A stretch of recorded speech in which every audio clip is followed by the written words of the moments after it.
Donc effectivement, on va enchaîner là-dessus et voir un peu comment il est possible dans l'intervention d'enseigner de manière à enseigner à la fois les dimensions corporelles, expérientielles, culturelles, sensorielles des techniques sportives, et notamment, enfin des techniques corporelles et notamment des techniques sportives. Alors pour ceci, on a identifié quand même quatre composantes autour desquelles devait s'organiser l'intervention, ou pouvait s'organiser l'intervention: la culture, le corps, le sens, comme l'a dit Nathalie, côté technique, ou le sens envisagé du côté de la construction de sens du côté de l'élève. Alors en sachant qu'on ne va pas détailler, on va aller assez vite, on va simplement dresser à chaque fois les grands traits de ces composantes. Concernant la culture, ça a été dit ce matin, effectivement, les techniques sportives, c'est également des émotions types, les techniques sportives ou les activités physiques et sportives. Et il faut effectivement s'interroger sur les expériences culturelles signifiantes et ces émotions types qui sont éprouvées par les élèves lorsqu'ils sont engagés dans la réalisation de ces techniques. Alors bon, quelques-unes, se dépasser, s'éprouver, explorer, s'aventurer, on a vu le corps aventurier, rencontrer, enfin un certain nombre d'émotions qui effectivement ne sont pas de la même teneur. Et donc bien sûr, en tant qu'enseignant d'EPS, il faut aussi concevoir un contexte de pratique qui va permettre de faire vivre aux élèves ces expériences et ces émotions. Si je suis en tennis de table, une expérience quand même fondamentale en tennis de table, c'est l'incertitude liée au résultat. Donc effectivement, c'est-à-dire qu'il faut un rapport de force équilibré pour pouvoir effectivement mobiliser mes ressources ou au mieux pour vraiment essayer de surpasser un adversaire qui me pose des problèmes. Et s'il n'y a pas ce rapport de force équilibré, il n'y a pas cette émotion liée à l'incertitude du résultat. Le deuxième élément, c'est le corps.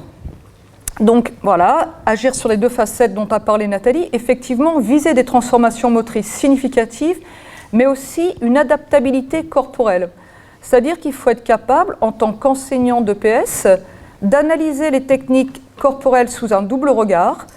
Déjà pour identifier des conduites typiques avec une grille de lecture de la motricité qui va nous permettre vraiment de s'assurer que l'élève se transforme sur le plan physique, qu'il acquiert de nouveaux pouvoirs d'action, qui soient visibles et qui rentrent également dans des organisations motrices reconnaissables et reconnues. Mais aussi analyser ces techniques corporelles en termes de problèmes moteurs typiques, de sensations corporelles typiques. Quels sont les problèmes moteurs typiques ou des classes de problèmes que posent ces techniques qui devront être résolues par les élèves et qui vont peut-être améliorer sa disponibilité ou son aisance corporelle. Donc travailler sur ces deux registres. Ensuite, troisième élément, travailler au niveau du sens. Nathalie l'a bien décrit, les techniques sportives sont des réponses culturelles et fonctionnelles à des problèmes posés par les APSA. Des réponses culturelles, c'est-à-dire que dans ces techniques, dans ces organisations motrices, se sont cristallisées des normes collectives d'efficacité et qu'on transmet. C'est vrai qu'en apprenant une technique sportive, j'apprends aussi l'intelligence, entre guillemets, et même une intelligence historique de ce qui a été déposé dans cette technique sportive. Enfin, je ne refais pas toutes les étapes à chaque fois de la manière dont on apprend progressivement à résoudre quelque chose. Je prends directement la réponse. Mais également des réponses fonctionnelles.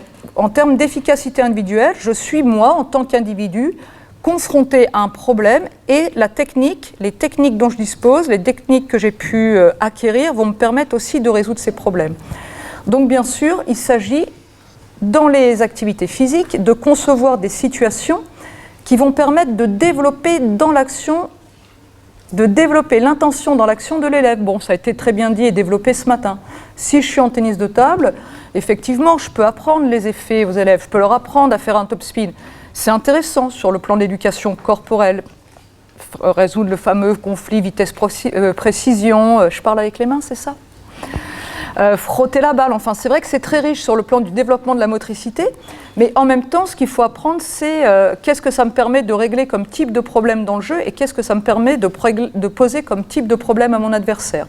Donc ça c'est du côté de la technique, du sens porté par la technique. Après du côté du sens porté par l'élève, je crois que c'est Philippe qui a fait référence à Varela. Voilà, nous on est aussi dans une conception de l'activité humaine où le monde ne s'impose pas à l'acteur.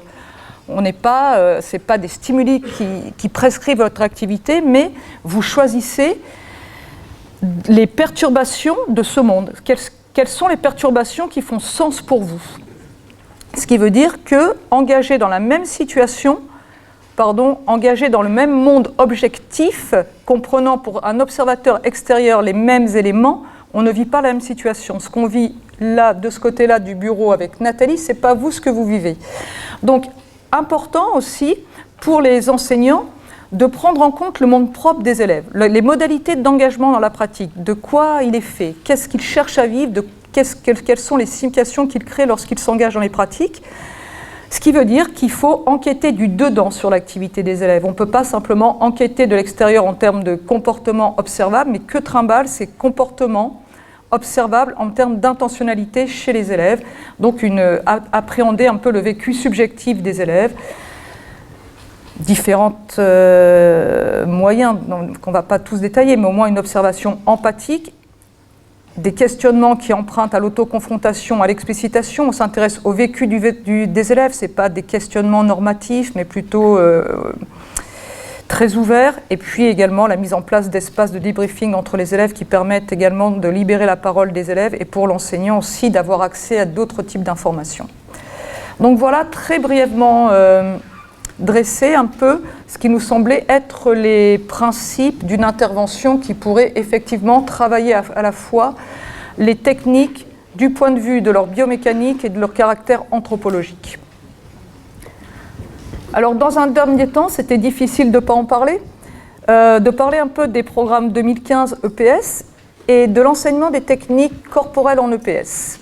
Difficile de ne pas en parler puisque effectivement, ces programmes et la réforme du collège, il n'y a pas que les programmes, il y a également la réforme du collège, modifient le cadre de travail des enseignants d'EPS. Et c'est vrai qu'il y a quand même actuellement une interrogation qui traverse la profession, c'est une interrogation qui est légitime et qu'il faut entendre.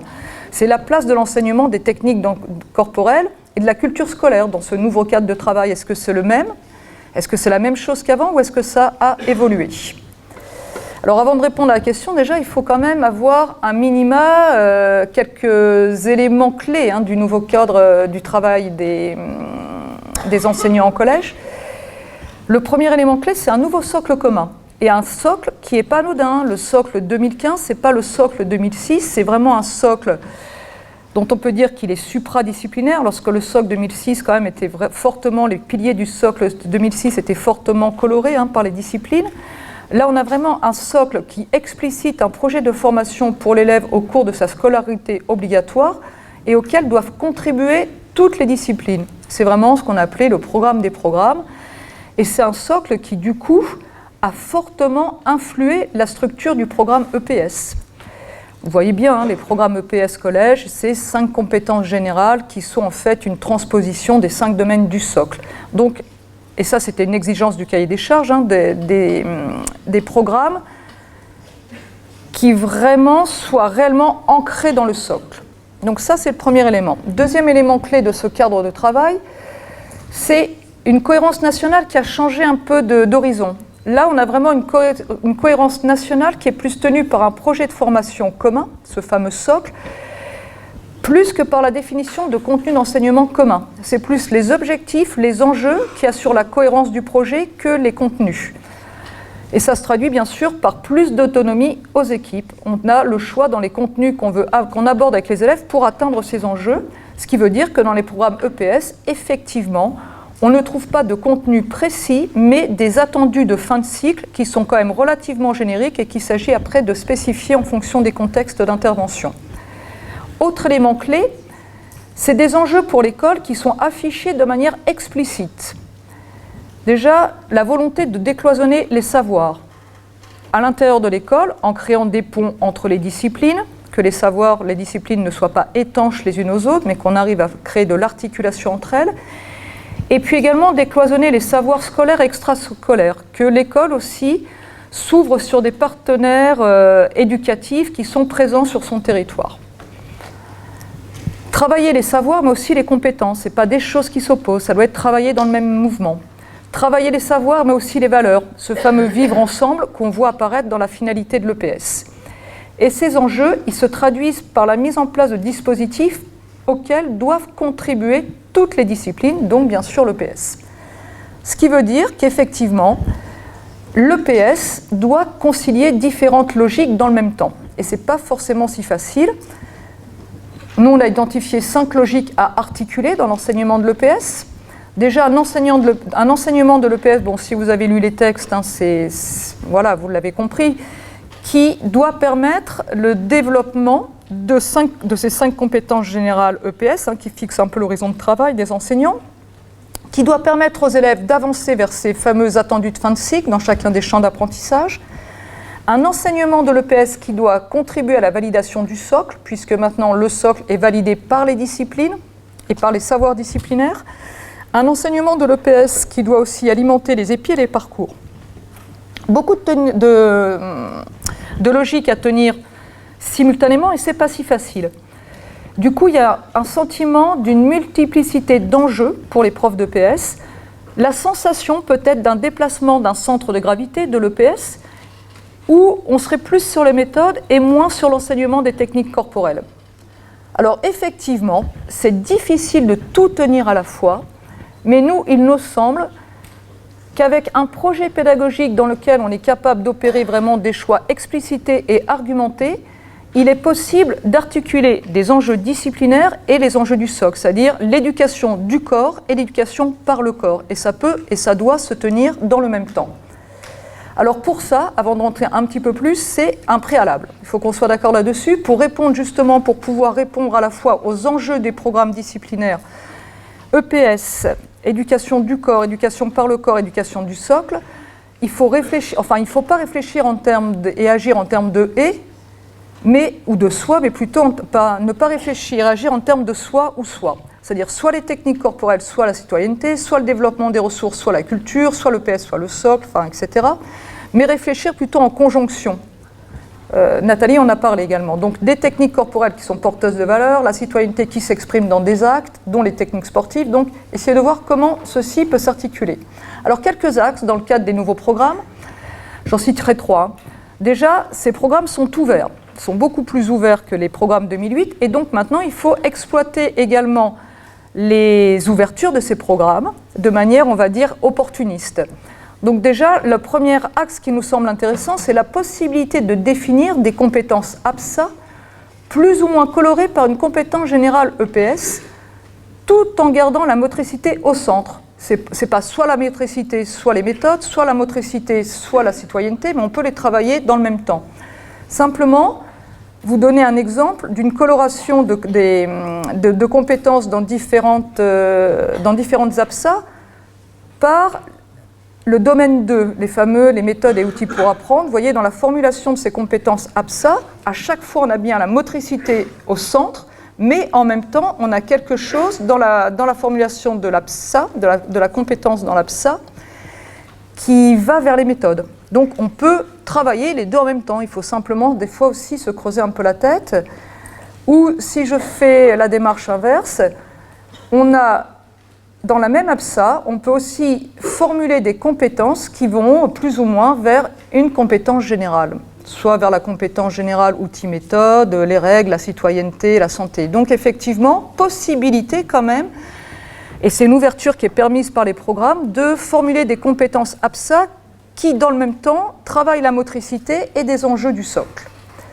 Deuxième élément, c'est la possibilité aussi de choisir des contenus, des objets d'enseignement. Dans la richesse des APSA, choisir des enseignements, alors j'ai mis des FPS, je savais où j'étais, donc les formes de pratique sportive. Scolaire, personne reprend ? Quand même, il y en a un qui suit, merci. Alors, des objets d'enseignement-apprentissage qui soient porteurs à la fois d'une activité motrice adaptative au regard des contraintes de l'APSA, mais également de dimensions culturelles ou émotionnelles restituant la dimension anthropologique des techniques. Je donne simplement un exemple parce que ça se fait, on n'invente rien, il n'y a pas à inventer ça, vous avez déjà quand même un certain nombre d'exemples. Je reprends l'exemple de la forme de pratique scolaire qui a été proposée par Régis Calec pour le tennis de table en cycle 3, qui est joue tout en coup droit. Et c'est quand même une forme de pratique scolaire qui, à mon sens, mais bon, il l'explicite très très bien, propose un pas en avant à la fois dans l'organisation motrice, où effectivement, dans la mesure où on ne peut jouer qu'en coup droit, il faut absolument se mettre à distance de la balle, et ça casse l'alignement œil, raquette, balle, et tant que vous êtes dans cet alignement, on ne peut pas jouer au tennis de table, on ne peut pas agir de manière efficace sur la balle.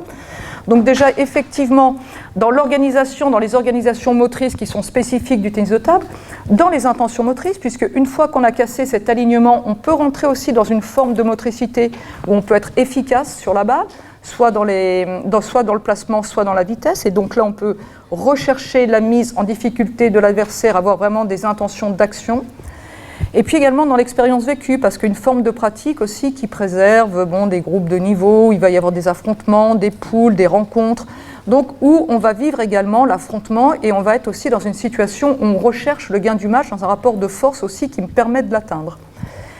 Et des pas en avant qui permettent d'avancer vers les attendus de fin de cycle 3, il faut quand même respecter les attentes programmatiques, et puis aussi de vivre ce qu'on appelle une tranche de vie de plongiste, pour reprendre une expression de Maurice Porte, et dans ses dimensions motrices et émotionnelles.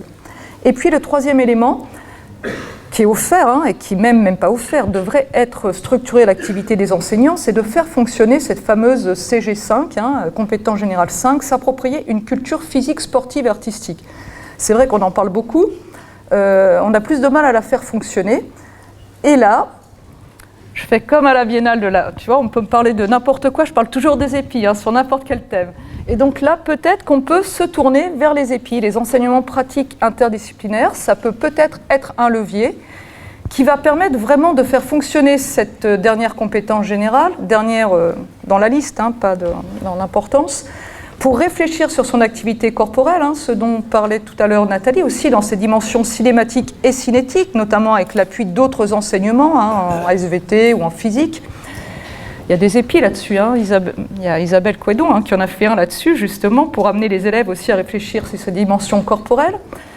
Le fait de comparer aussi, de pouvoir comparer ses propres expériences, ce que je vis lors des situations en EPS, à ce que peuvent vivre d'autres sportifs ou d'autres élèves. Je pense notamment au texte de Paul Fornel, je ne sais pas si vous connaissez, Les athlètes dans leur tête, des petites nouvelles où on voit bien ce que vivent les sportifs qui sont confrontés à une barre de 100 hauteur.